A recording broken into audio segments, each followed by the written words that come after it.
Ang pagpapalit ng LCD ay isa sa mga pinaka-basic na kasanayang maaaring matutunan sa larangan ng cellphone repair.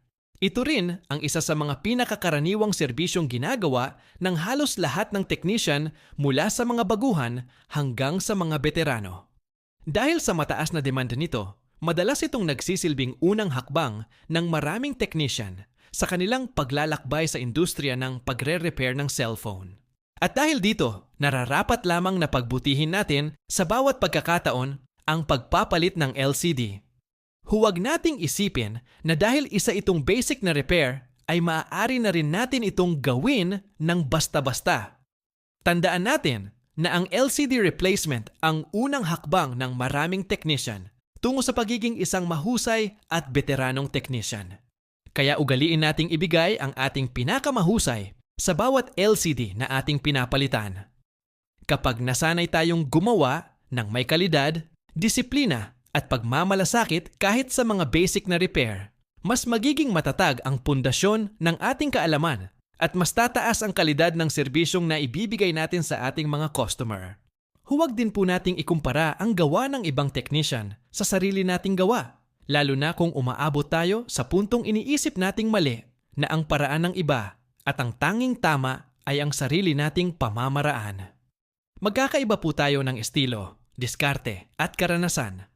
Ang epektibo para sa isa ay maaaring hindi angkop para sa iba at iyon ay bahagi ng patuloy na pag-unlad sa ating propesyon.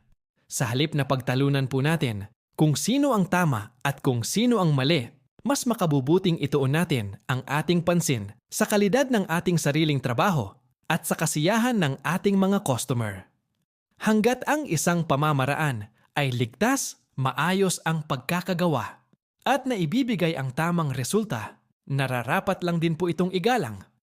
Minsan, ang pinakamalaking hadlang sa ating pagkatuto ay hindi ang pamamaraan ng iba, kundi ang paniniwalang wala na tayong dapat matutunan.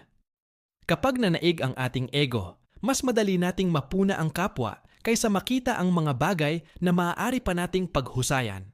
Ngunit kapag nanaig ang pagpapakumbaba, bawat technician ay nagiging pagkakataon upang tayo ay may matutunan. Ang technician na marunong tumanggap ng sariling pagkakamali ay hindi natatakot sa back job. Sa halip na iwasan ito, tinatanggap niya ito bilang bahagi ng kanyang responsibilidad at bilang pagkakataon upang mas mapabuti pa ang kanyang serbisyo.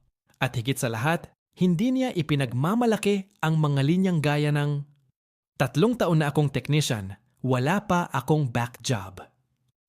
Sapagkat ang tunay na sukatan ng isang mahusay na technician ay hindi ang kawalan ng back job, kundi ang katapatan, pagpapakumbaba, at kahandaang itama ang anumang pagkakamali kapag ito ay nangyari.